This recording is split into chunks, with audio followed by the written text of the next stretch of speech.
Hello, everybody. Welcome back again on Madmen with a Box today for the Giggle. But before we get into that, let's meet my co-host, always OZChris. Worldwide premiere.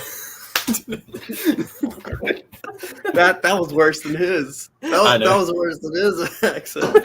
Sorry, I can't do solid German accents. Okay, I can only do funny bad. And this isn't the first Landry Q. Walker. This isn't the 14th Landry Q. Walker. This is Landry Q. Walker, the 15th. Hello. Man, there's more spawning every day. It's like he's going through some kind of bi-generation. I just can't stop. Every version of me now exists repeatedly. I guess so, yeah. This is such a fun game. I'll keep shooting and splitting and have a meadow of Landry Q. Walkers. Oh, God, no one wants that. Oh, wow. Well, usually when we come in here, we try to have some, yes, Pixel is roughing into the cabin. Yes, so if we have any issues, it's because I'm not at home. We'll just say that. Usually we have in some a cabin in the woods. I think he's on a ship. I think he's sailing on an adventure. That's right. I'm with the Christmas goblins. You know, they're singing songs behind me. Janice Goblin, lover, top. Can we talk tier. about? Can we talk about that the Goblin song, because it's not good, but I love it and it's so catchy and it's stuck in my head now. We can't play it because we're going to get flagged by the BBC. Can't even show it because we can't even show it. But it's such. I legitimately a have Russell no thing idea to what do. you guys are talking about. We'll have to show it to you. You show it to me in after. private. Yeah. But yeah, basically they've gone ahead and shown a little clip which has the 15th Doctor and Ruby climbing through and then looking down as a baby is on a conveyor belt heading towards the Goblin King, the king of the goblins, not the Goblin King, as Janice Goblin, I guess her name is singing a song that is like "Move Over Taylor Swift." Janice Goblin's Janice Goblin. Janice Goblin. Yep. This is campy I Russell. Janice Joplin was a family friend. You know, Russell said that he actually named her Janice because of the Muppet Janice. Well, Janice Muppet was named after Janice Joplin.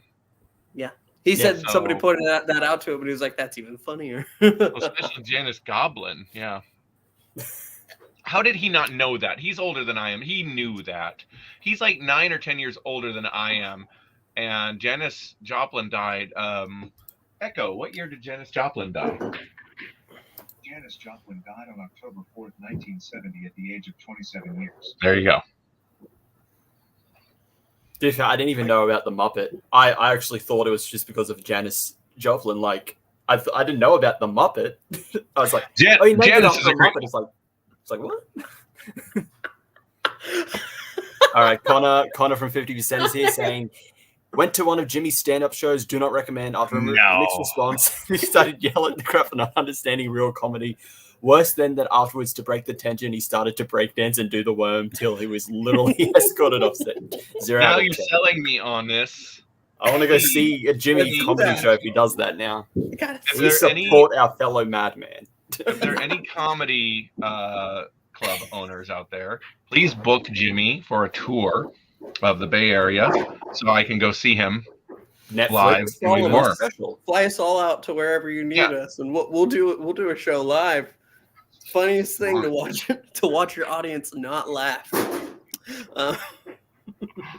We can very easily not entertain people. It's one of our top skills. It's our most entertaining trait.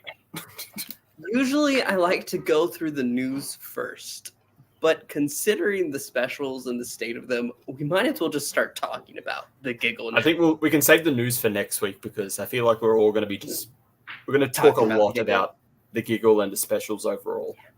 Yeah. Well, I have a couple pictures in relation to what we're talking about with the Giggle. But yes, Crispy, hey Crispy, how you going? He's saying, does Jimmy have a giggle in his head? We all do, apparently. According to Doctor Who, we all instinctually have both a giggle in our head, and we want to kill Roswell-looking aliens if we see them. Yes. So we want to kill aliens, and we all hear Neil Patrick Harris telling us to kill aliens. Yes. No, telling us that we're right. Telling Neil us that Patrick we're right. Harris says everyone's right. Everyone's right. That way, everyone wins. And everyone loses. Yeah.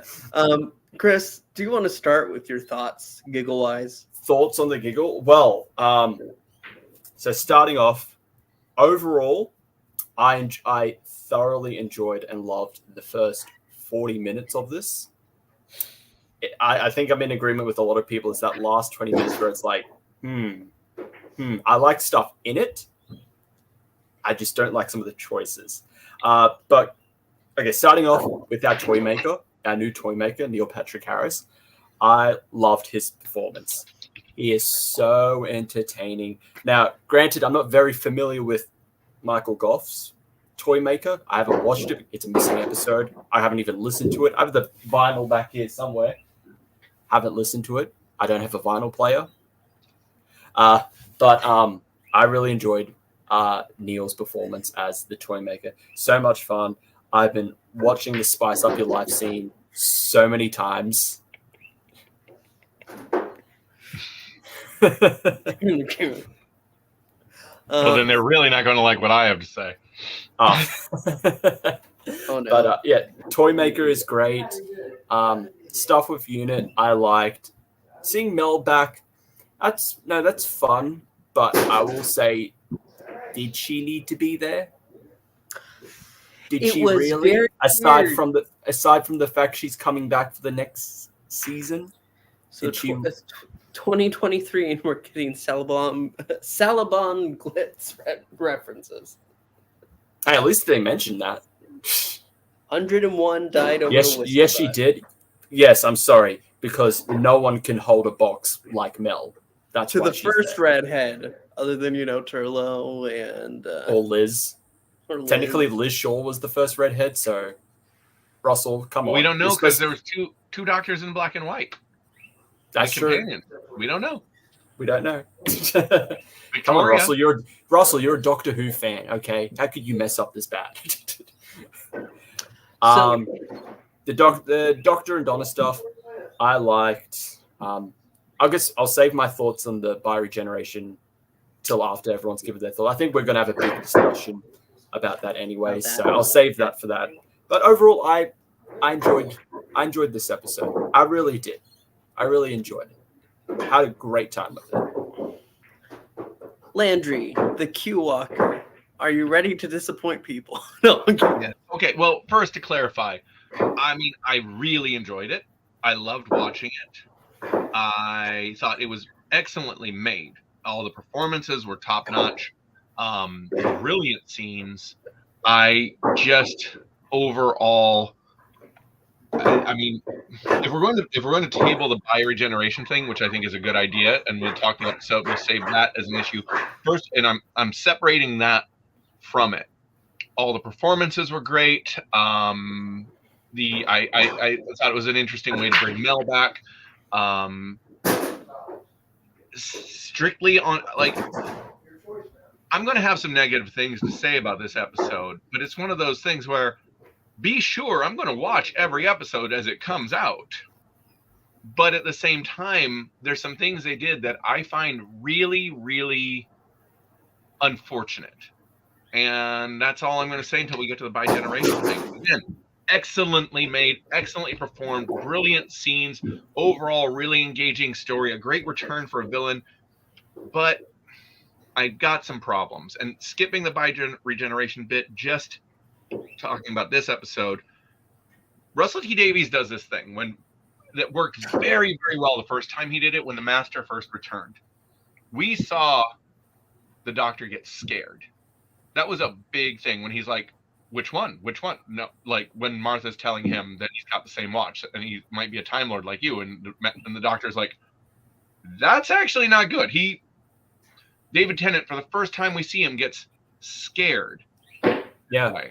Which And makes considering like everything about the Time Lords that 9 and 10 mentioned beforehand, it's like they're all gone. My people are gone. It's like it's very sorrowful, and it's a terrible experience for them that they're gone. But then when one comes back, he's very skeptical, and he's worried it could possibly be a bad Time Lord. Which at that point we didn't know at that point that technically huge majority of Time Lords were kind of bad. Even end of time. Legitimate government of Time Lords can be very sinister, and it's actually going back with the Time Lords thing. Something I really liked in the war games when they first show up. They present themselves even beyond the Doctor in terms of power, in terms of gravitas. He has no power with them. They show up, it's over. When David Tennant encountered the Master, terrifying, and we know it's a big deal because we see his reaction.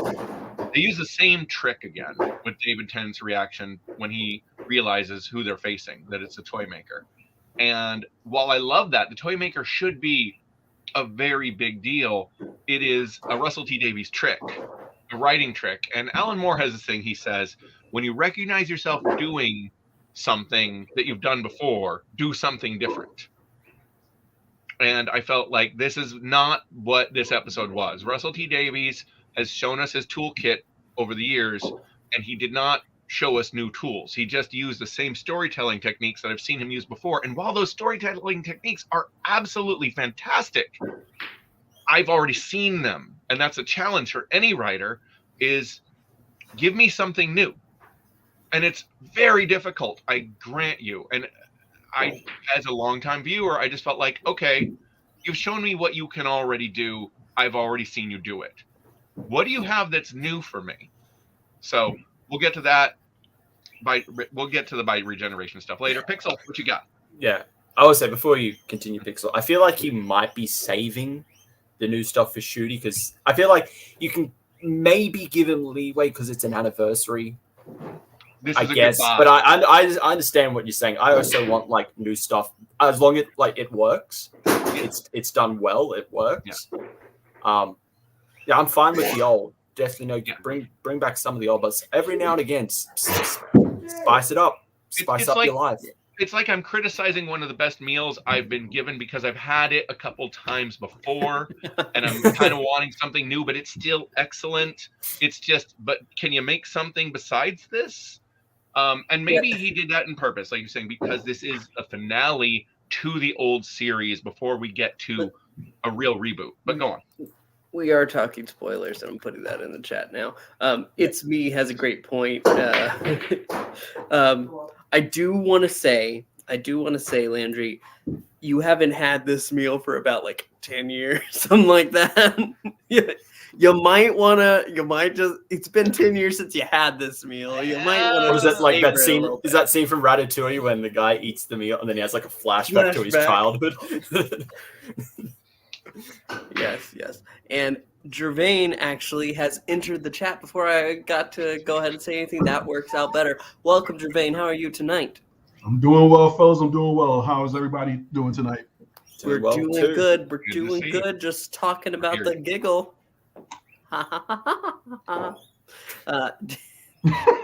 Do you want to go ahead and just share your opinions on this episode? And we're saving the bi-regeneration talk for after we all give our opinions. Gotcha. Okay, well, I got a couple of choice moves on that one, but I like to start off because I got invited to come on, I believe it was last week, to talk about it was Wild Blue Yonder. I just wanted to say at least I guess I'll get my buy-in talk this way. With the first one, I thought it was interesting how Davies played with the whole binary piece from Donna's last tour in order to make their new corporate masters at Disney happy. As you can see from that episode and also the Wild Blue Yonder, where they continue to make their corporate masters at Disney happy by making everything look like something out of George Lucas' Star Wars.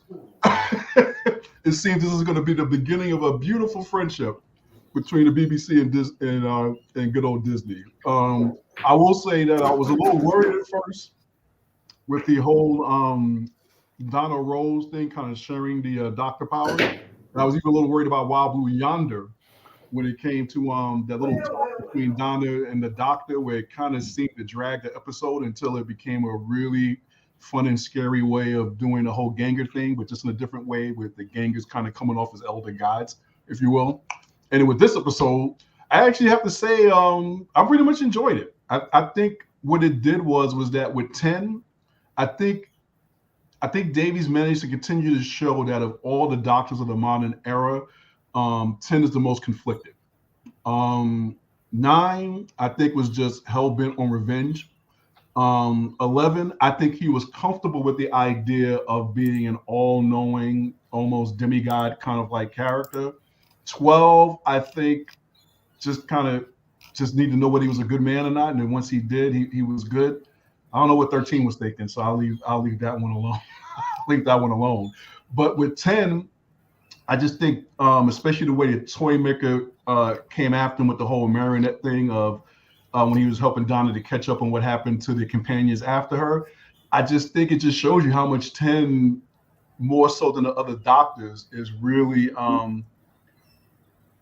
he's concerned about what he does to the lives of his companions, what he does to the lives of others. And I think it just shows in a lot of ways he really does care the most. But I thought it was a good episode until we get to the other part. We'll talk about that. But I enjoyed all three. Specials.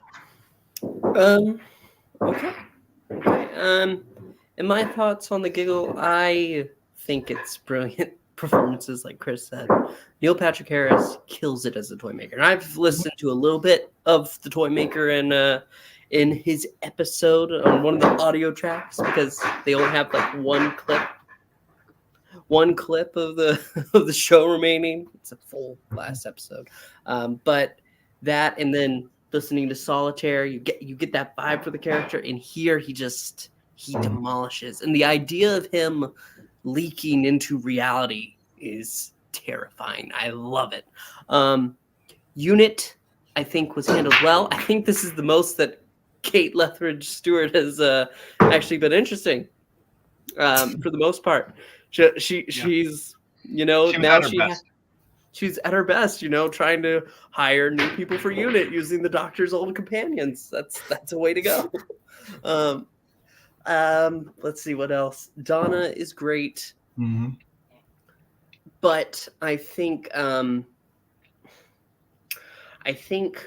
the idea of what bringing Tennant back for, which is going to lead into the next conversation, bringing Tennant back because the Doctor is just wearing kind of thin.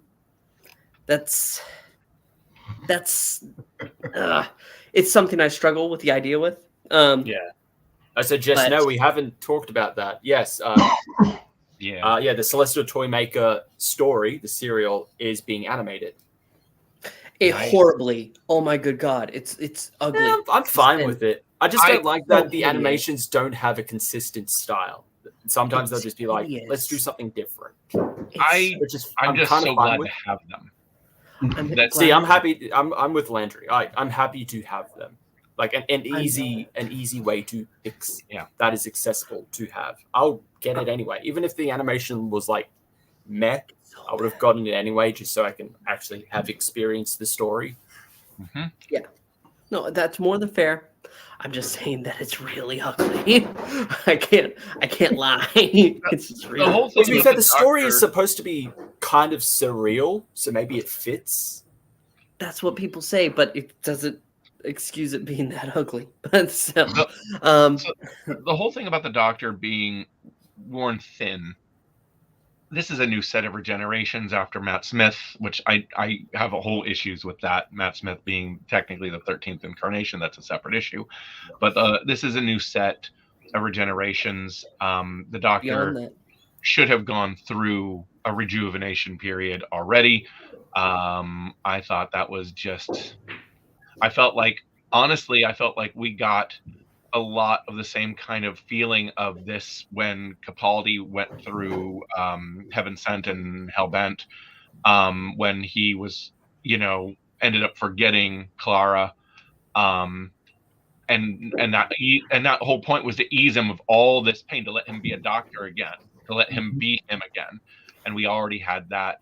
So again, there's so much of a great episode, a wonderful episode, all these things that were so well done. I feel like I've seen every one of them somewhere in the last 10 years or whatever it's been, 18 years.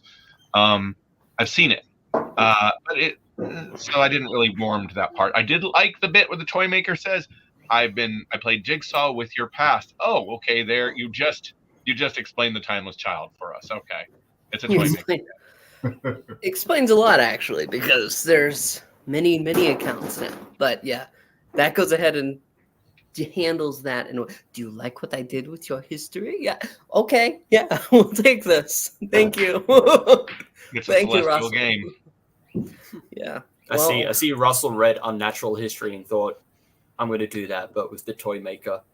That's essentially Unnatural History. Like one character says, like, Doctor, your history is, your origins have so many different conflicting sources. Mhm. Maybe they all happened and they just kept on changing. Who knows? I mean, you're a time traveler. Like, it's bound to happen. I think, yeah, it's a perfect out. We can ignore the half mother stuff. That is borrowing a bit This from isn't what DC did with Superman and Doomsday Clock. You know, the whole idea is that because he's the center of the universe, every time something changes, is basically his personal history getting messed around with, and it affects the rest of reality as a result. So, yeah, I mean, if you got to do it, then that's the way to do it. I would say largely DC borrowed that concept from Alan Moore's Supreme, which was a Superman riff You're right. anyway. Yep, So. you're right. Yep. But yeah, overall, I really enjoyed the episode. Our problem comes with the next topic of discussion, which is the not by regeneration, the by generation. An old Time Lord myth, but myths exist now. So the whole thing in the episode is that the toy maker is able to come into reality because the Doctor put salt at the edge of the universe and said, you can't cross this line. Evil things can't cross this line. So you can't. And because he did it at the edge of the universe, the whole idea of what is myth and reality is put into a state of flux. Not that flux, but flux. And that allows the toy maker to come in, and it allows the Doctor to, when the toy maker shoots him, bi-generate, which basically means stay the same, but Shooty shoots out of him. Off. Let's touch on something here real quick. That's interesting. So is all myth going to be, are we going to see going forward, like everything could be different now? The Daleks could be different. The Cybermen could be different because the toy maker played with reality. And all these things that weren't real before now may be real. And that's a great, if so, following through the idea that everything is different now could be a great seed to tell us we don't know what to expect. Everything could be changed. That, if that's the case, I love that. See, I just learned about these goblins earlier. I don't know anything about them. In the song, Janice Goblin goes ahead and sings the line, here it is, it's the Goblin King. He's not a myth. He's an actual thing. And so that's... Actually, I do like that idea that because the Doctor did that in Wild Blue Yonder and the toy maker came through, stuff that could be myths are becoming reality. Reality is being altered because of that. Like Spider Daleks. We don't need the Spider Daleks. Everything's on the table now.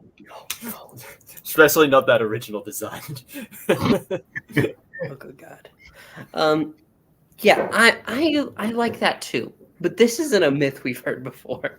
There's no Time Lord myths that we're being like whispered about like before this. So it's one of those. I know that's not new. That happens all the time. But if they went ahead and listed another couple, if there are regeneration myths, why are we here? Why haven't we heard about any of them before? That's what I'm saying. Like, if he had mentioned a couple, it could have made it seem like a little more natural. Okay, there's a few of these. I do like how, they seeded the hybrid thing for like 10 years before it was. No, they didn't. It was just right then. as you say, they do it all the time. It's The doctor is live right now. I have a real big problem with this. And I have a think huge we all problem do. with this. Huge problem with this. I think we Because all do. We have a we're- very huge problem with this. We're all on the same page. This isn't right. And there are a couple theories going around, a couple ideas. Yeah, Just Puck, we're going to ignore that because in the commentary, RTD said that in his mind, and he specifically said in his mind, when this happens, he imagines all the doctors bi-generating and getting off in their own little TARDIS and going around. That feels like a headcanon. That's his headcanon. I'm going to address that in my commentary, but let's take turns. Let's all go through. Okay. Yeah, that part's his own fanfic. It's me. Yeah, I agree. But I think we're all on the same page. This should have been just a typical regeneration.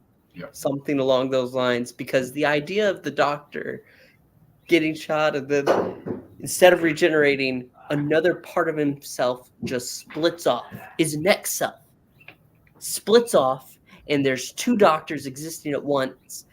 That's just not. That's not okay. That's not right. That shouldn't be it. Yeah. Yeah, for me, the whole bi-generation, all of that, it's the problem is I'm fine with how it's shown on screen, whatever. I'm fine with that. It's the lack of explanations. That's one of my huge problems with it. It's like, okay, you can hand wave it away with, oh, this is a myth. Okay, so it's something that maybe could have happened. They just no one's ever experienced it before. Fine. But the problem is the aftermath. We get little to no explanation of like what this really is, how this actually works, given by what 15 says, but I'm fine because you go through this whole journey. So 14 still becomes 15? How? So that's the headcanon. I just want to say, well, not the headcanon. A lot of people are theorizing that basically what we're going to see with shooting next isn't him taking off from this point. We're going to see him as the 15th Doctor traveling around, and somewhere towards the end of like the first, second season, he's going to go back to this moment where he says the lines. He comes to himself. It's basically replaying this scene. It's me. I'm actually completely me, because the idea is that he's not fully himself until he goes through bi-generation, like a piece of him is missing. I guess, but again, That's we get still little to wrong. no explanation. Like how does this actually work? Like that's the problem I have with it, is the lack of explanation. Like you're bringing in something that's incredibly new and almost breaks the show, and you hand wave a lot of it. Yeah, I could accept the idea that maybe not that version of it, but if there's some capacity, like there was a line like, I'm okay because you go through this. I did pick up on that, and I took that as they didn't really split off into two people so much as and there was another line that fed into this too. They're out of time sync. He is, They're they're doing rehab rehab out of order. this isn't the 14th Doctor is getting time to just settle down and heal mentally before he regenerates physically, and his death is still to come. My biggest problem is if we just go with it on surface value, where the Doctor does split off into a second person, is one of the things that's always made this show so strong. And Peter Capaldi talked about this.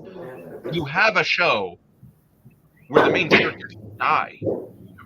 The stakes are so much greater than so many comparable shows aimed at the similar age groups, where your main character is effectively, by being an immortal Time Lord, he is effectively more mortal than most of our heroes. And we see Pixel that. mute yourself. We see how many times have we watched the doctor basically go, "Oh, I'm gonna die. This is bad, and I'm not going to be me anymore, and this is not cool." And oh no, here we go. And then he's gone. He's gone, and a completely new person is there. Yeah. And that diminishes, especially Russell T Davies' headcanon, whatever we want to call it, diminishes something so unique and essential to the series. And again, that's not just my opinion. That's what Peter Capaldi had to say about when he regenerated, about why the show has so much power, because it's about death and rebirth. Well, this isn't. This undermines one of the most important things. So last week, you guys asked me what I thought of this theory, that this was going to happen. And I said they can't do that. And I didn't mean they can't literally do it, because you can do anything. They can't do it because it breaks something fundamental to the series. And that's what this, if it is not resolved in some capacity, does. It takes something valuable away that should not be taken. Yeah. It diminishes it. And also, with a few of these regenerations, a lot of them end with the Doctor accepting. Yeah. Okay, I need to move on. 12 in particular, because his whole final arc within those last 3 episodes, particularly with Twice Upon a Time, is him refusing, because he's sick of the cycle. He's sick of the cycle of dying and someone replaces him. But then he has to accept that I'm still the Doctor, and this is something that is necessary I need to move on from it. I accept that this is my death, but I will still live on as this new person. Yeah, I'm with Landry. He used the right word. It undermines something that's very unique to the show, something that in the very beginning, because the actor got sick and couldn't carry on the role, they came up with a dynamic that not only worked in terms of replacing the actor for the show, so from a production standpoint, but also created something, a lore that really gives the Doctor something that's just very unique out of any kind of protagonistic character, I think, in the history of storytelling. You know, a character who basically can live on forever, have this never-ending story that's always ending. And the thing is that, and it gives the character a tragedy to it. I mean, that was one of the strengths of 10 is he didn't want to go. He didn't want to go, and we didn't want to see him go, but it had to happen. It had to happen. And it's one thing to bring him back as 14, but I'm a lot more cynical about this. I'm just looking at Disney's involvement with it, because it just feels like this is like, well, here's our backup plan, guys. If 15 doesn't work out, we can always, legitimately have 14 do another run, to rope you back in. Devane, I can kind of answer that. Disney had no influence. No influence over this? Or very minimal influence. That makes this it was worse. series 15 or season 1 onwards is when they were giving them the budget to do stuff. For the specials were the kind of they had to show Disney oversaw some of it to see, okay, what are we investing in? Yeah. And then they said, okay, we'll budget this. We'll give you money for this. We'll put it on Disney Plus. And I don't see the point of this. I don't see the point of this at all. I truly don't see the point of this at all. It's like Lance, you said, it totally undermines what makes the character unique. So, RTD in the commentary, other than that silly headcanon that he said to make to go ahead and make himself feel better, he said that. Yeah, I don't. Actually before you continue. I'm happy that is just Russell's headcanon that the bi-generation affected every other Doctor, because that would seriously destroy and undermine a lot of stories if that was the actual case. So many of them. The first regeneration, because the whole thing is that we don't know what this is, and it's very pivotal for the companions and the Doctor, because the companions, they can't really you have two similar but differing takes from the companions. Like, Ben is very skeptical. Ben is like, no, this is not the Doctor. This is a different person who is the stranger. While Polly is a bit more, maybe it is the Doctor, and he just has a different face. Look at That's Rose. very integral. If you had now 2 doctors in there, you had the second doctor and the first doctor, that doesn't work. Look at original Rose. When the doctor. Oh yeah, Rose gets her 9th doctor, and gets to be happy with him. Yeah, right. She gets both. And okay, and I mentioned before the repetitive nature. We already got this. We already have an extra tenant running around in another universe with Billy Piper having whatever their shenanigans. That's what I don't like with Russell with especially in this special, is that he's just reusing stuff that he's done before.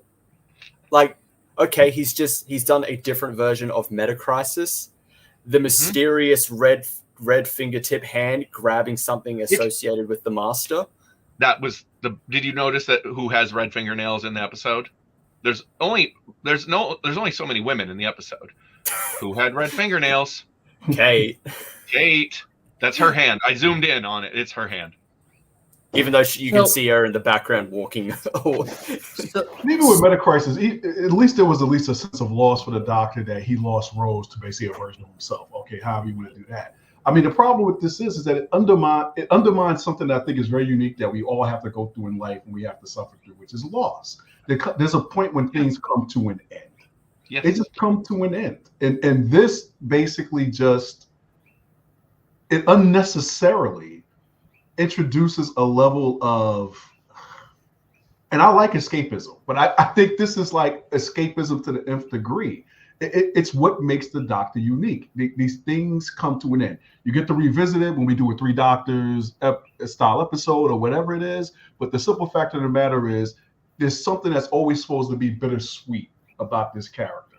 If you fall in love with one of them, you know at some point it's just coming to an end. The 4th Doctor at some point had to ride off into the Time Lord sunset.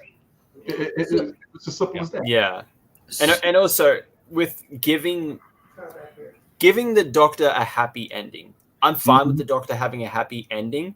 It just doesn't make sense for the 14th Doctor. Oh, his ending is that he gets to be happy just with Donna having a family, and he's just all right with staying on Earth. Well, he's clearly not.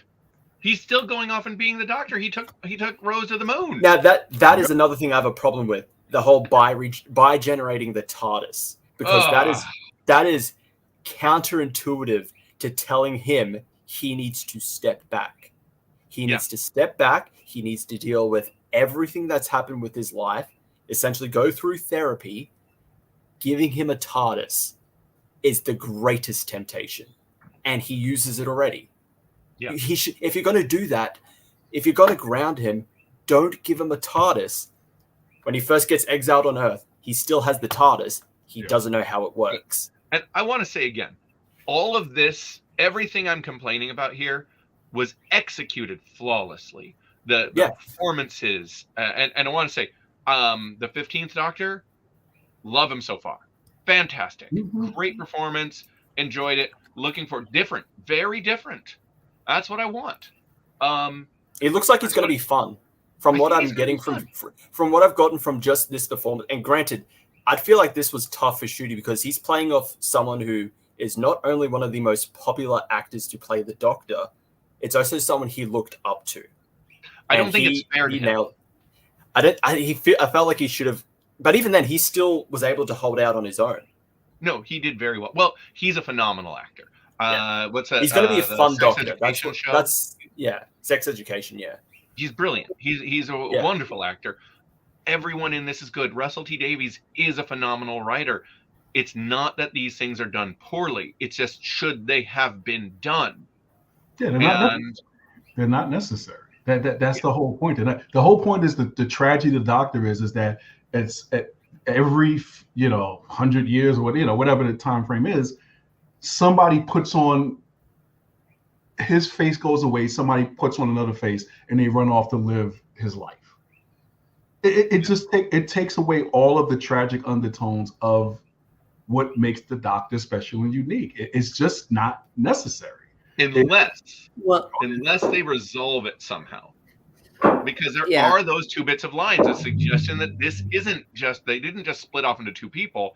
He is the Doctor after he goes through whatever he's going to go through. So there's a finite point of Tennant healing, ending, becoming him. Alternately, if they just said, you know what, the original Doctor is done, we're just, this is a new first Doctor, I've been 100% great with that. I wanted that when they did Jodie. Make her a new first Doctor. Like, start over, reboot. Like, she's a new version of the Doctor. I'm fine with that. Change happens, new take. We've had 60 years of the original Doctor. I'm fine with a new one. A reboot. We've seen it in Star Trek. We've seen it in DC. We've seen it in all sorts of franchises. Give me a reboot. And they always considering fail. Considering how this next Shooty season is being treated as like a soft reboot, it's weird because Pixel and I will talk about this earlier. There are a lot of dangling threads from this special that aren't resolved. Who is the boss? Who is the one who waits? Are they the same person? The master stuck in the tooth, who took that? It's so weird that they're clearly like portraying Shooty season as like a soft reboot, but we have all these dangling threads from a different series. Yeah. From the previous series, the specials.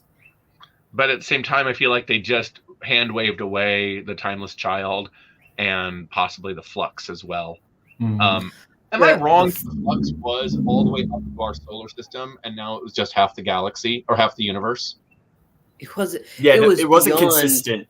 It's either it's destroying the universe or it's just ravaging it. Yeah, because everybody remembers, right? The what are they called? The Lupari. They surrounded the Earth with their ships to protect it from the Flux because it was eating all the way up to that point. Yes. So there was nothing left. But now it's all half of it's back. Because Chibnall isn't clear about anything either. Well, this is what happens. Not only you break the rules, you break the toys before you're not supposed to do that. Leave the toys intact for the next person to play with. Yep. Or if you're gonna break it, fix it, mend it somehow. Yeah. Jess Puck, I kind of hope so. I know it shouldn't, but just give Tennant more to do. I mean, go ahead. I'll still listen to them. I'll listen to it. All my criticisms, I'm still on board. Yeah. So the whole thing that I want to say, Russell said in the behind the scenes that he thought that regeneration is always a sad thing. It's always a sad thing. Even though the Doctor still lives because he's a different person now, it's always sad. The thought behind the bioregeneration was to make it not so sad and to deal with trauma. So, which I mean, that's good and all, but it's just I feel like so that's another problem. That's another problem I have with it. Yeah. All of this therapy and trauma happens off screen. Because Shooty says, I'm fine because you went through it. So all of this development for 14 happens off screen. Though we get a metaphor for it when the Doctor hugs himself and forgives himself. We get a metaphor for it, but like all of this is like, oh yeah, don't worry, he will go through it. You just won't see it. You're going to be okay because I'm here and I'm okay. And I have said I want the Doctor without the trauma, though I felt we got that largely with Matt Smith. So, like, that's the other thing. Like, but Matt Smith got that trauma back. Like that trauma came like to a head. Not even briefly. Like towards the end there, he was starting to pick it up, and he got new trauma from Amy, which the toy maker points out here. He has that's what I would say was briefly. That was briefly giving him new trauma with losing the Ponds and never being able to see them again. But then he gets Clara. That's different than the Time War, though. Yeah. Yeah. So, the loss of But no, then he gets his own, like, he knows that he's going to die, Trenzalore and all that. And Amy, lose Clara, lose Bill, Flux. Yeah. What is companions. He says, we all change, and it's okay. We just, as long as we remember who we were. Well, I don't need to remember. I'm right there. Boom. Ha-ha. He's right there, having fun, not taking a step back. That's another thing. Now there is a Doctor that is permanently on Earth. Nah, kind of, sort of. Yeah, not really. Yeah, he went to the Kind of, moon. sort of. Has the TARDIS go around. He is on Earth. You have to imagine Chibnall's companion. Hi, Therapy my group, name's yeah. Donna. I'm a companion. Therapy group. There's Only a doctor thing I really here on like Earth. about this.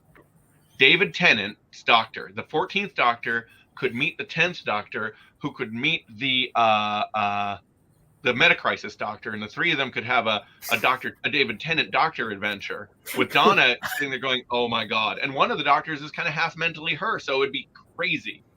That would be fun. Then you just clip in the scene because you can't bring John Barrowman back, saying you don't want to know what's going through my head right now. Because he's got four. No. You joke, but I want to see Big Finish execute it. I want to see him do it. There's someone at Big Finish right now furiously writing this down. I should Seeing have if pitched they it. can Why am I pitch it. telling it for free? There you go. Pitch it. Exactly. Yeah. Exactly. Well, to be fair, they did. For me. They don't return my calls. They did announce that they were restricting like characters meeting, especially with but if it's all multi-doctors, so- Tenet, who cares? If it's all Tenet, Yes, it doesn't yeah. matter. Also, how you pass up on that? Oh, we're going to restrict characters meeting. By the way, there's 3 versions of the Dave Tennant Doctor now. Well, okay, we're breaking our rules. Yeah, that probably would. There's also the fact that you can go ahead and throw in the 10th Doctor. Time Lord Victorious becomes the Valier theory. You have 4 Tenets, 1 special. He's the hero, the villain, the sidekick, and the romantic interest. Why not? One-man show. So to summarize it for me, brilliant episode, great perform in terms of writing, in terms of production, in terms of performance, in terms of the plot structure, in terms of villain motivation. I didn't even mention any of that. And oh my god, see the Toymaker at all, the explanation for the Toymaker, chaos and order and play, all of that, fantastic, wonderful. It's just, I have seen these tricks from Davies before, and if this is a last hurrah goodbye to them, great. Show me going forward a new way of telling a story, a new way of telling the Doctor Who story. But that's what Russell Davies did so brilliantly in 2006, is give us a new way of looking at Doctor Who. Give me that again, but not the same one I had before. And in terms of conceptual, undermines all the gravitas, and that's horribly tragic, and I hope they explain it away so that, and don't give me any of that. All Doctors can exist now all the time forever, because that's garbage. That's terrible. Yeah. You know, it's fun to see them brought back, but to be permanently, there's versions of them just now permanently just existing. Look at the brilliant way they brought back the 5th and the 7th in for everything we may say critically about some of Whittaker's stuff. That the way that they were perceived, the companions, Ace saw the 7th Doctor, Tegan saw the 5th Doctor, and got to interact with their doctors. I loved that. Because of course there's an aspect of the Doctor, of all the Doctors, still in there. They are the sum of who they were, and so this is just not the way to do it for me. No gravitas, no risk, no. Yeah, stake. There's no stake. The stakes are gone. That's what the problem is. The problem is you have literally eliminated the stakes from a character who, by the very nature of who he is, he's gonna screw up.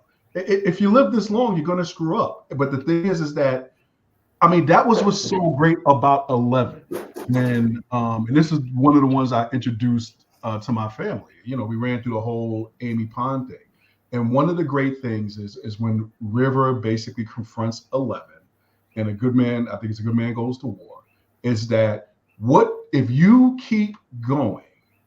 What is it that you're going to become?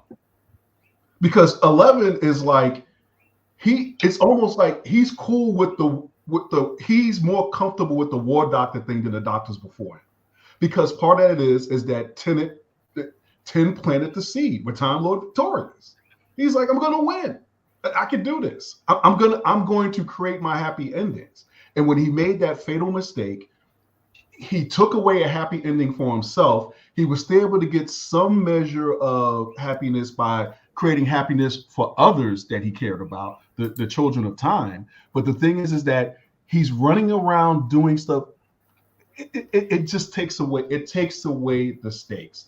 It would be like giving Peter Parker a happy ending. No. Uncle Ben's okay now. No, Uncle Ben is alive, and no. It's not like it's okay when you want to bring the kids back for Superman, because it's like that's not what necessarily drives him to be Superman. But Uncle Ben dying is what drives Spider-Man, because it's like he made a mistake once, he acted irresponsibly, so therefore he will never act irresponsibly again.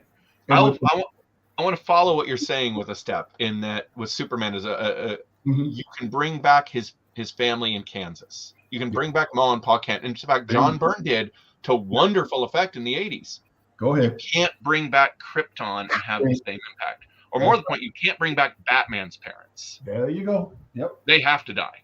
Yep. But Ma and Pa Kent, it's fine. That's not why Superman's Superman. Yeah, it's about energy. It's about energia. It's like what makes the character. It's like what makes the character the character. And the thing is with Doctor Who, what it is, the stakes is that every time you deal, and it's something that I think you almost playing around with why audiences, I think, tune in, and what makes it compelling is every time we lose a Doctor, we're like, damn, just when I was starting to love him, now he goes. Then you got to learn to love the new guy to a certain extent, and then you kind of like, oh, now he's going to go too. But the beauty of it is you're still dealing with all of them, because as you said, it's the sum. The Doctor is the sum of everyone who's gone before him, and each one struggles with their existence in a different way. All of them knowing that at some point somebody's going to dance off to continue their lives wearing a different face. And I think when you do this, and if this headcanon of thing that they're all existing at the same time, you have ruined the idea of the character. You just have. That's why I'm sure that it is a headcanon. There are people who are taking it seriously, and they just should not. Until you see anything to any effect, it's not real. Yeah. Because I've seen a few people say, like, because in Tales of the TARDIS they have, they got the 5th Doctor, the 6th Doctor, and the 7th Doctor. Then the 7th Doctor says, when Ace says, you look old, it's like, well, in some timelines I regenerate and some I don't. That's specifically timelines. It's nothing to do with biogeneration. It's an alternate timeline. So that is fine as an explanation of like why this Doctor looks older, because it's from a different timeline. But even then, they don't know. Even then, they don't know why they're there. They both say it like, I don't know what this is. A memory TARDIS? How is this working? We've already had ways to bring back previous actors as the Doctor. You could hand wave it away with timelines are out of sync, so they look older, or they're in the Doctor's mind, so it's a mental representation, like with the Guardians of the Edge. Like that works fine. Yeah. But if biogeneration, it just doesn't. And hopefully biogeneration was just for this. I don't want to see it in the future. Go back to traditional. You're right about the twist of the timeline thing. I mean, that was one of the things I'm still to this day, wherever people may think of J.J. Abrams when it came to the Star Trek series. The fact that he just created an alternate timeline, the Kelvin timeline. Hey, brother, God bless you and live long and prosper. Because that means you can have this separate timeline. And my guys in the original one are just dancing along, doing whatever they want to do. It's all good. If I never want to refer to the Kelvin timeline at all, I don't. And to recognize the timeline, because we know, at least in that timeline, that's where the spot from my timeline ends up in, to basically finish off the rest of his days. And everything's copacetic and everything's cool, and have at it, Haas. Whatever you, however you want to, if you want to do bi-generations, let this be in an alternate timeline. That's nothing to do with it's just no. Yeah. This needs to be a separate timeline. This here needs to be a separate timeline. I think this is going to work itself out. I don't think Davies has lost his flair for the dramatic, because He's the one who started the Doctor with the most trauma that he could pour onto him. Yeah. And Moffat, he also had drama, more personal trauma with the loss of his companions. Like Tennant never had a companion really die on him. Not a real companion die on him. But pretty much every one of Moffat's died, and that's the only way they could leave. But I really felt like what this was Russell T Davies wanted to pick up where he left off. Mm-hmm. So he brought Tennant back. It's not really about it's and he dealt with issues that frankly Moffat did deal with. Like and he sidesteps that and he deals with them again. He didn't want, it felt like even though he's honoring the continuity, he's also kind of trying to sidestep it and do what he would have done instead. It's like, yeah, but when you pick up when I was working on Red Lanterns, I picked up after Charles Soule, and Charles Soule had left very specific plot threads dangling. I didn't take on that job to just ignore those and create my own spin. I specifically went through his plot threads, continued them, connected them, and gave them a conclusion. It wasn't my story, it's the story. You just jump on and you continue the torch. And Russell T Davies left. He didn't have to leave. So pick up. I understand that to a degree, but Chibnall, there's a reason why the only thing that we come to at this point that Chibnall left was the Flux. Chibnall, I don't know who Chibnall is. I was talking about Moffat. I've never heard of this Chibnall person. Well, you're a lucky man. Peter Capaldi when we last saw the Doctor. I wish I could feel that way, but I can't just go ahead and cut that off. I feel bad. Jodie Whittaker, she herself did nothing wrong. Jodie Whittaker did nothing wrong, none at all. She's a very good actress. It just did not work. The Chibnall writing was not for me. It did not work, and it left such a huge. There's a reason why we have the highest viewing count, the highest ratings on Rotten Tomatoes, whatever, since Capaldi. Yeah. This is the highest rated episode since A World Enough in Time.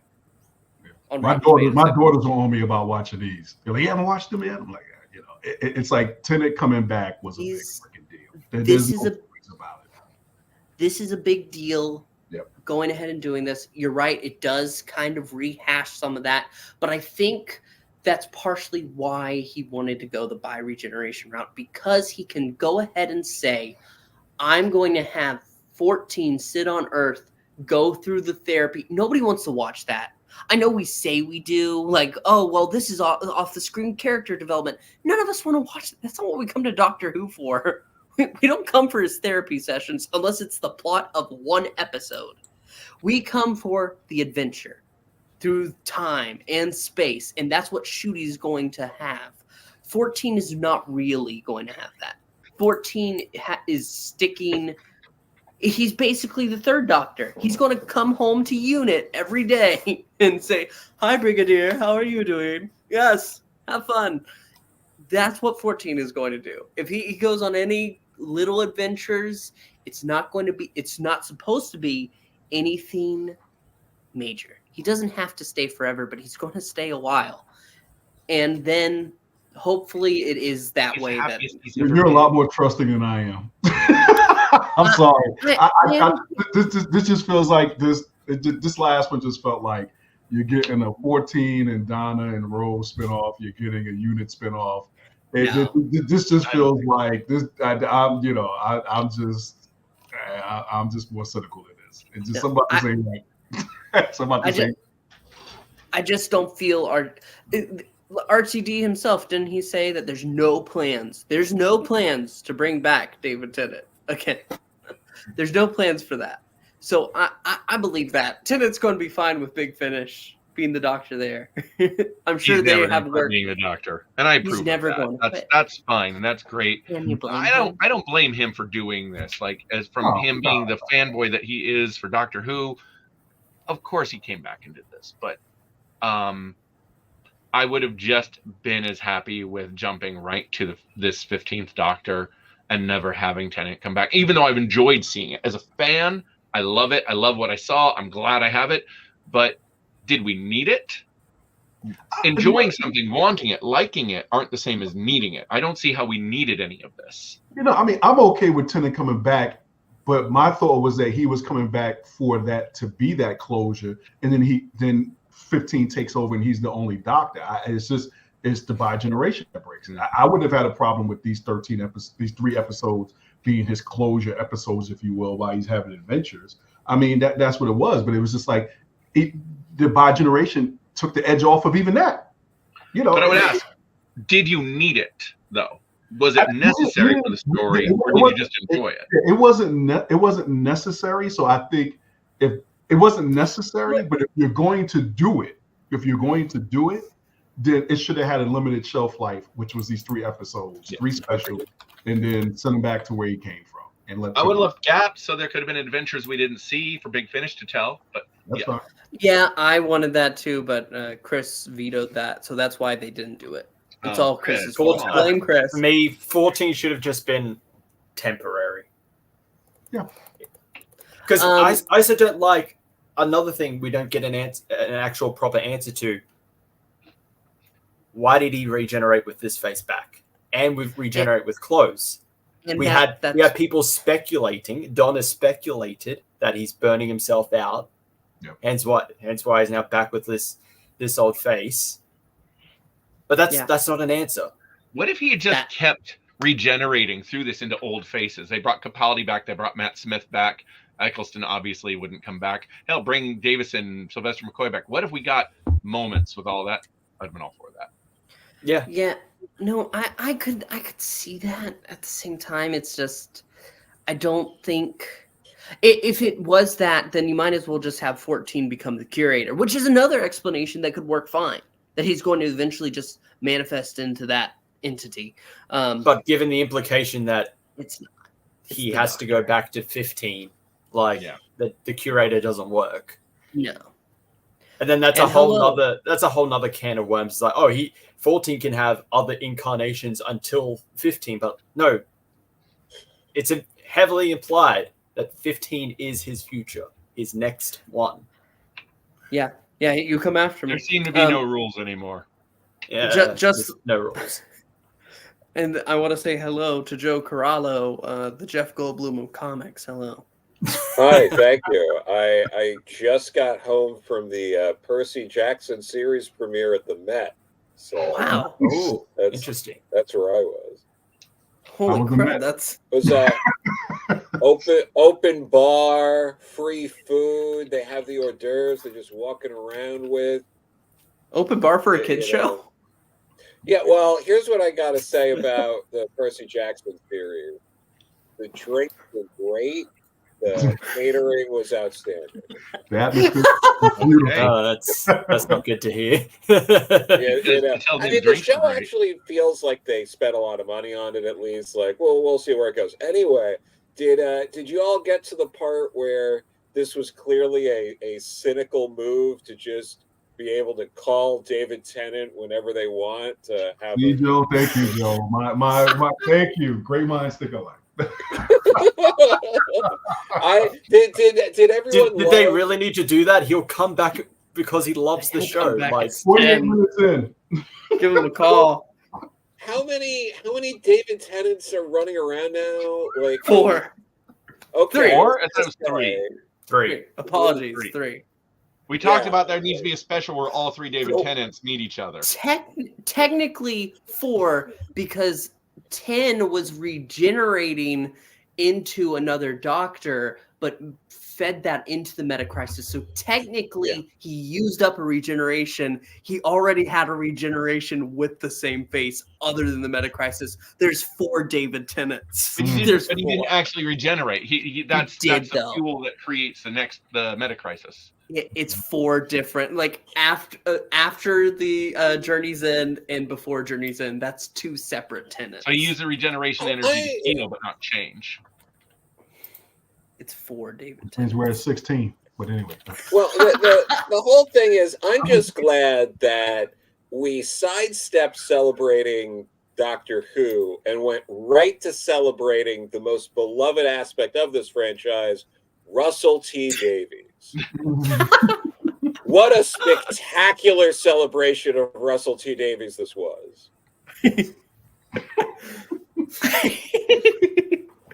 Actually, now that I'm thinking about it, if all 3 or 4 of those Tennant Doctors go back to 1913, they could meet John Smith, David Tennant. Oh, Lord. There we got 5. Yeah, five David. We can get a new version of the 5 Doctors. You call it the 5 Doctor. Oh, there you go. Done. I'd watch it. I'd watch it. I would. I would watch it. Oh my god, I would too. But you know, it's just it's still funny. Did you enjoy it? I liked all of these specials. I think I might have liked the second one more than this one a little. I think the second's the best. Yeah, the second came through. Yeah, it did. Yeah, the second one I really liked. Yeah, I liked this one the best. The horror elements I wanted more of the in Toymaker's realm, or his distortion of reality. And am I wrong? And I always felt like the Mind Robber episode of Troughton was adjacent in its realm of imagination and nothingness. It's different. It's different. It always felt like subsidiary, if anything, to where we get. Similar concepts. Like the trickster. One's more focused on games. One's more focused on fiction. That's the trickster, right? Where we get the trickster from is in the first episode of the Mind Robber, the all-white nothingness. The TARDIS lands in, and their own imaginations or something start creating reality around them, if I remember right, which I could be wrong on. Well, this is the idea of the Toymaker's domain leaking into reality. Reality is now the Toymaker's domain, which allows him to fold up his emporium into a little box that goes ahead and is set to capture himself in. That felt a little weird to me. Well, that's always been the thing with the Toymaker, that he's always stuck in his realm. He's bound to that realm. He will sometimes escape, but he always gets thrown back into it. It's a place that he can't. I think at least with the pre this Toymaker, the Toymaker just couldn't leave. Yeah, but now it bound he's his existence reality. to the realm. So, and I also want to take that to go ahead and point out there was something else. Oh my god, it was just in my mind. It has left my mind completely. The Toymaker leaks into reality. This is our first instant of that. I think you bi-generated Pixel. That's why. I bi-generated. My mind bi-generated. I can't think of it. It's with the other. With the other Pixel all the way over there. There's nothing. Joe, because you missed it, I think that I think we can give a summary. And tell me, guys, if you think I'm wrong on this. But part of the summary of an issue for us with the bi-generation was that it removes the Doctor's inherent mortality. As a hero, he's unique in that the stakes are real. The Doctor can die, and so he's running around having adventures. And unlike, we never expect Captain Kirk to die. We know Captain Kirk's going to be fine at the end. Batman is going to be okay. The Doctor might die, and yes, he will come back, but the part of him that we are familiar with is gone, and this undermines that. No, I mean, I'm with that. I feel like the excuse was we have to pull out all the stops and do something crazy and add to the lore with the 60th anniversary. I feel like one of the things I hate most about Russell T Davies' tenure previously, which he has done everything to assure me will continue happening, is he loves tinkering with the lore and retconning and being like, well, this is actually what happened, or we're changing. And I don't like, I get the mentality. I understand that it's like, well, this is a special event. We have to do something special. Let's add to it. I wish this wasn't the direction, because I think it does come off as a cynical ploy to have a David Tennant on hand, possibly for, you know, a spin-off show or guest appearances, blah, blah, blah, whatever. And so that's the part that the cynicism of it got to me more than the changing of the lore. But I also agree that changing the lore in this way is one of those short-sighted, like, oh, this is a cool thing to do for an anniversary, but now we're stuck with it. Yeah. You know, you broke it, you bought it, and now we're like, oh, well, is this going to be one of those other things that gets added to the lore that's, you know, kind of, you know, brushed under the rug and we forget about till a writer comes along and is just like, oh, well, this is an excuse to do that. And we're also getting way too crazy, like out the gate, these 3 specials with the sonic screwdriver and everything. I'm like, Jesus fucking Christ, we're right back at it. Now it's going away again for a new one that looks like a remote. The Sonic mouse pad. Yeah, which is going to be even stronger than the last. See, I feel like Landry was kind of right with the overall feel of like David Tennant coming back. Don't get me wrong, I love David Tennant. He's my favorite Doctor. I love David Tennant. But it is a difference between, did we need this? Did we want this, or did we need this? And I felt like that's a lot with this. Did we need a new screwdriver that is only for just this Doctor? No. Did we need the 14th Doctor still existing, but in the end will eventually go back and become 15? Well, we didn't need that because what's the point? The 10th Doctor. What's the point if he's going to become 15 anyway?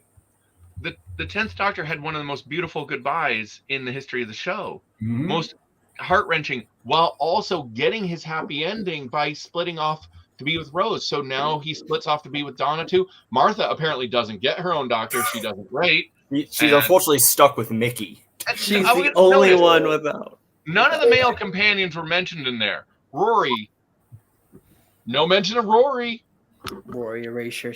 Yeah, Rory, if anybody. Well, to be fair, if the toy maker mentioned Rory, he would be mentioning Rory a lot of times.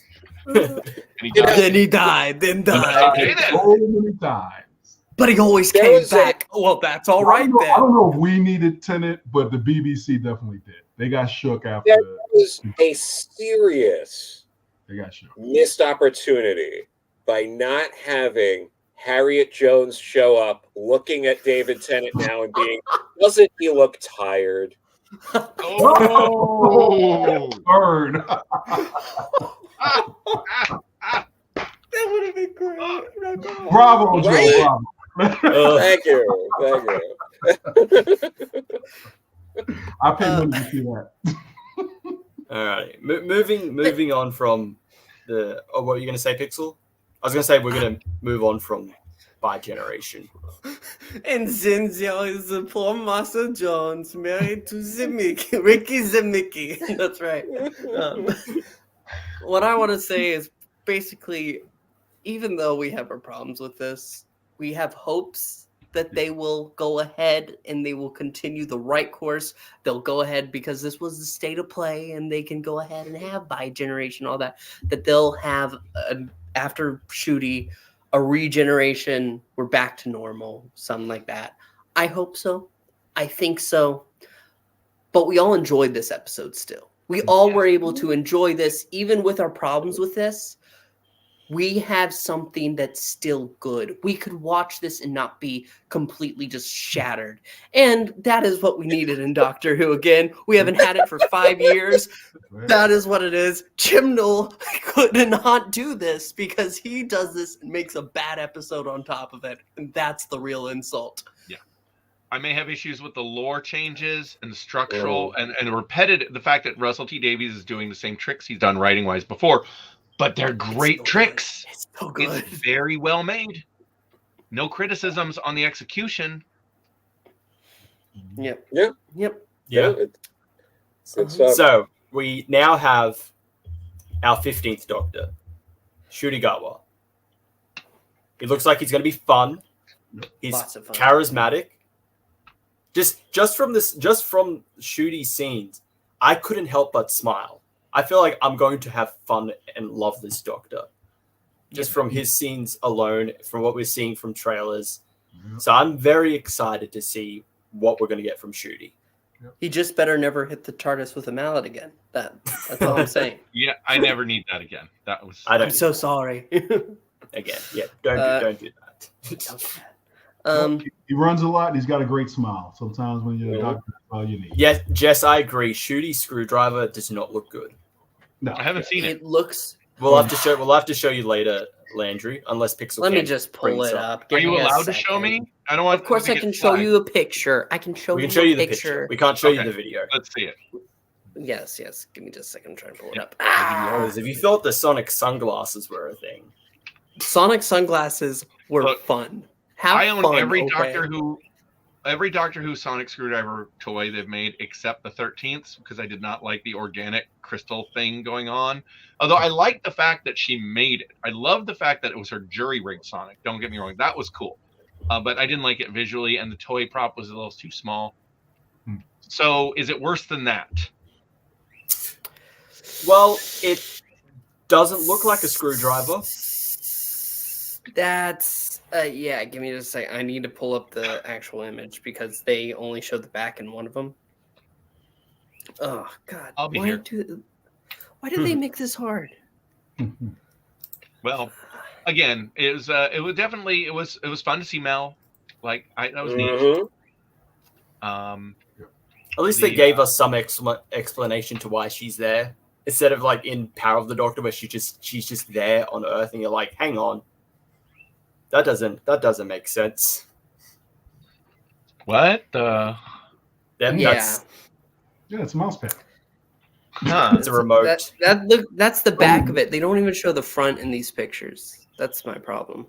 Well, which is buttons. I'm not a big fan of it. Yeah, I like the little message. I can't remember what there's Gallifreyan text on it, and it's a Rwandan phrase. So I'm like, oh, that's a nice little touch because Shooty's Rwandan. It's from his heritage. Definitely a change. But I don't. I like it better than the 13th, but I don't. I would like it better if it was more cylindrical. It's a sonic screwdriver. At least with 13s, it still kind of retained the shape, but yeah, it's a choice. I'll probably still get the toy. Of course. And if they make an actual mouse of this, that would be. That would be actually great. I would get it if they bought it. If they made it like a mouse that I could have, nice. And then I can edit my cursor to look like the sonic screwdriver, and if I click on something, it flashes. That would be great. That's the only time I would buy this. So I'm going to show. Yeah, very specific. I'm going to BBC. I'm giving you ideas. I'm going to show the paused moment of this trailer, and it has buttons clearly. It has little tools that you're able to lift up and move around. Yeah, there's a little like latch he can like pull out, and there's like extra buttons in it. If I could go ahead. I see. There. Don't get us flagged. I will say I do like the TARDIS with that atmosphere, that coloring. Oh yeah. Yeah, I will say this. I like that it's different. That's what I want. I'm ready for something different with still a Doctor Who-esque aesthetic. And I got to say, man, seeing these pictures, these images of the 15th Doctor, it just makes me excited for this show to come. I hadn't seen any of this yet, and I'm really excited. But it's more like a sonic Swift knife. I mean, that's really what it is. It's a sonic toolkit. Yeah, there you go. It's a whole sonic toolkit. Yeah. That's got a little magnifying glass, little something at the top. I'll buy the hell out of the toy. I will. I admit it. I like the different outfits too. I'm very excited for that. I know that in the promo stuff that he's doing right now, it's all pretty much that one that one outfit they're showing, but we know for a fact that he'll be changing outfit for different outfits. I hope so. I didn't like the first shot we saw him in with the half shirt thing. I didn't like the aesthetic of that, and every other picture I've seen of him, I think he looks great. I like the Doctor changing his outfit around. I mean, we used to see that happen with the third Doctor all the time. The fourth Doctor did it a lot, and then the fifth Doctor comes along and it became a costume, an unchanging costume. That's And because then it They only quit it. changed. He only changed it 2 times. One for a costume ball, Yeah. and then Planet of Fire, where all he did was take like the jacket and the sweater off. Yeah. Mhm. And then 6. But why would you ever change that coat? It's brilliant. The So blue much version. color. The blue version's better. Yeah. I'm concerned there's not enough question marks all over these costumes. Fair point. You're right. We need more How question would marks. you know who he is? We need him to have one that's ironically just has question marks on it, and it's very like out there. Maybe He like right regenerated. on the back of the coat. He is just a dresses huge as the question Riddler mark. at some point. Yeah, just- He regenerated. There's a tattoo of a question mark right above his ass. It's the question mark tramp stamp. That's the new doctor. Well, actually, the interesting Pertwee in Spearhead from Space, there's a shower scene. The actor had this tattoo. yeah. It happens to be very question mark shaped. At least in the version I saw. When I saw it, it looked like it was. Am I wrong on that? I'll have to look for it. I have it. I've got Spearhead in Space, so I'll have to have a look at it. See if Did we ever that's the do case. did you guys It's ever a do a good review one. of that one without me? Because I'd review that one. That'd be fun. No, I didn't. We haven't done. We did Terror of the Autons, but not Spearhead from Space. Spearhead. Yeah. It's a good story. Yeah. Oh yeah, so good. So now I guess we just give our rankings. Yes. For the Giggle. Always. Chris, you start. For me, I would probably give this. I'd probably give it an 8 out of 10, even with the problems I have with bi-generation, the lack of explanations for it. I enjoy this episode so much. You know, David and Catherine, as always, they're great. Even though Donna kind of gets sidelined a bit in this, but even then, I still like Catherine's performance. Neil Patrick Harris is a toy maker, like perfect casting, absolutely amazing. I don't think you could get anyone else to do that performance. So it had to be Neil Patrick Harris. 8 out of 10. I think overall for the specials, I gave Wild Blue Yonder a 9. I bumped down Star Beast from 8.5 to 8. I might bump it down again to 7.5. I So just want to go 7.5, ahead. 9, 8. I want to go ahead. Everybody knows at this point that they're doing target novels for all of these. They're already out on ebook and they'll be coming in physical in January. At least part of the Giggle is told from the perspective of the toy maker.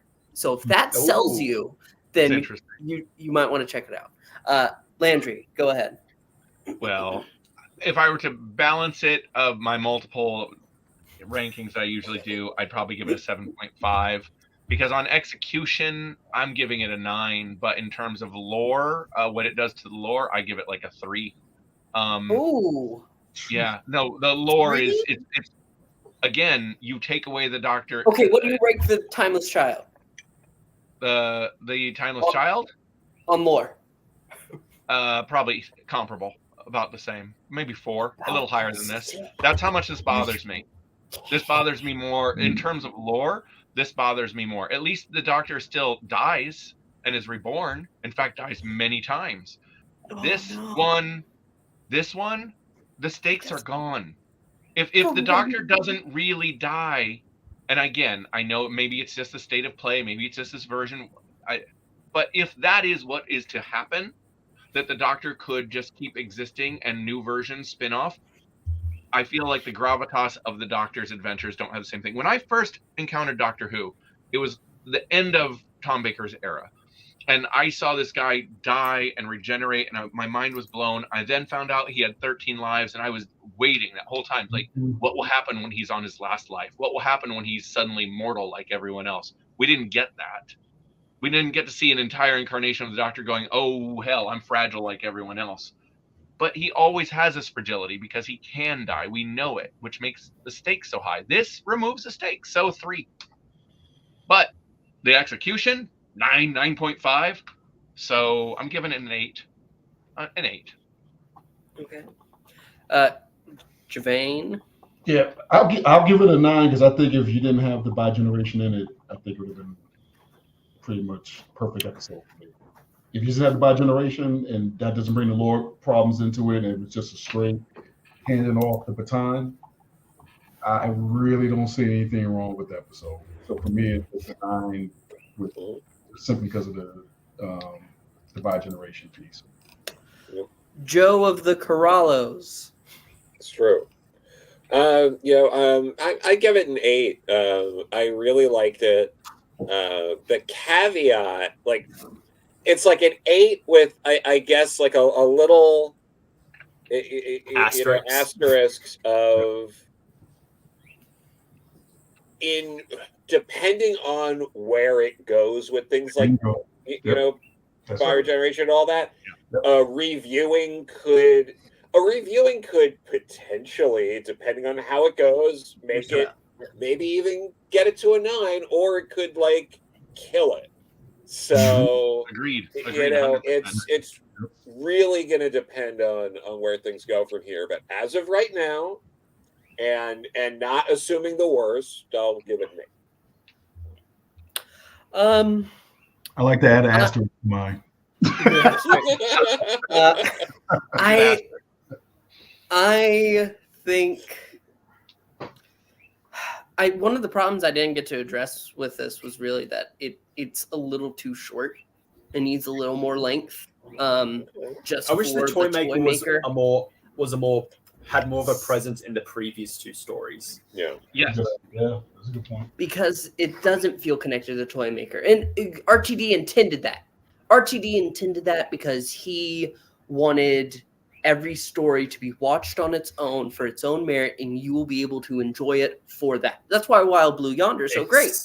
Except for the end of those first 2 episodes, which then connect to the next one. But even then, Tennant's back, not because the toy maker's playing with him, not because of anything like that. It's just that he mentally is exhausted. He's going back to a vulnerable state, and now he needs therapy, which is the Doctor's always been vulnerable. I just don't like that as the explanation of why he looks like 10 again. Yeah, it's weird. Every Doctor has been vulnerable, or exhausted. Hell, Seven purposely put the weight of the entire universe on his shoulders. He made it his life's mission to defeat evil. Capaldi was broken by his experience punching the wall. It took Clara erasing his memory for him to escape that pain. To get past that, yeah. And then even that came back. But the pain came back, but he had healed at that point. Yes, which is touching upon what Landry said earlier, where we've dealt with some of this trauma already. We didn't need the trauma doctor to go ahead and do that. Can I also just throw in, kind of building on this point? I can't be one of the only people who's like sick of like trauma as a trope in everything. It's in fucking everything. Every movie, every comic. I can't believe that RTD gave us a realistic depiction of. No, I'm kidding. I'm going to go outside the sphere of Doctor Who for a moment with this as something. Look what Jeff Johns did to The Flash. The Flash to Barry Allen. He looked at DC and he said this in interviews. Every hero should have a Batman-esque origin. It's like, no, they shouldn't. The Flash was just a real happy guy who could run at super speed and thought it was cool and thought, I'm going to help people. He didn't need trauma to motivate him. Our heroes don't. It's good for some. Spider-Man, you can't take away the trauma. You lose who he is. Batman, you can't make his parents not die. We talked about this earlier. But Superman, Ma and Pa Kent can live and it's fine. Not every hero should have trauma as a motivator. And having the Doctor deal with it, that's what I loved about the Matt Smith era. And when we see the 11th and 10th Doctor meet in the 50th anniversary, the 10th Doctor is outraged. How can you forget? And the 11th Doctor is like, because I'm growing. Because it's that I have to. And it was okay. He was healing. Also, he had a more other personal trauma that was now attached to it. He's the last incarnation. He knows he's going to die. So he had something more personal, a new personal thing that kind of that's been hundreds of years for me, and I know I'm going to maybe permanently die. So sorry if I've moved on. So what I'm trying to get to the point is, with all of that in mind, what It's Me said earlier is it is the right take. This is the end of New Who. This right here is the finale for New Who. Yeah. So all the trauma that we've had in recent history, because most of this trauma originated in 2005, and it's just continued since. This is to go ahead and bookend that. That's why they have the trauma doctor. It's the David bookend Tennant of Russell T. Davies Who. It's a finale of Russell T. Davies Who, not necessarily Moffat's Who, certainly not Chibnall's Who. Like it or love it, hate it or not, it is something that happened. And we're all speculating. We talked about this earlier, that this was the final of the revival Who, and it's meant all that comment. That's what we talked about earlier. And if that is the case, there is some, I can understand it to a degree, but it's still just exploring things they already gave us these. We already saw it. So Tennant had the best goodbye of any doctor. He had the best goodbye, but he also had the most heartbreaking, because he never got a happy ending. And this gives but him he did with ending. Rose. No, that's not him, and you know it's not him. It's a different Tennant. It's a human Tennant. Don't fight. It's a different Rose Tennant. I will say Rose it does. got a happy ending. It does. This does feel like wanting to essentially bookend revival Who, New Who, because getting, regardless of he's either continuing just RTD era trauma or just trauma in general for the Doctor, given what we see of Shudi's Doctor and what we're seeing from his series, where he's just a fun person. He's just out there having fun. So he's doing something new. It's starting from that's what I wanted to go ahead with. Shudi it seems like a kind of a mental reset. He's now just back at one. He's just there to explore and have fun. He'll have some vulnerable moments. He has some moments where he's wise, some serious stuff, but just someone who just wants to enjoy life, enjoy time and space. And like 11, that's my long way around to arriving to the answer of 8 with an asterisk. I do want to say, it also makes us say this. Doctor Who, you utter bastard! Well, that's pretty much the end, though. I think we've all given our rankings. We've gone on a while. We'll be back next week talking about something, probably just talking about these more in general, overall, and maybe Jimmy will show up. Who knows? But we want to thank you so much. Who? That's right. We want to thank you all for joining us. Ask you to like, comment, subscribe, all that jazz, and we'll see you next week, and then the following week for the Christmas special, the church at Ruby Road. ALLONS-Y. Don't you dare! Don't you dare!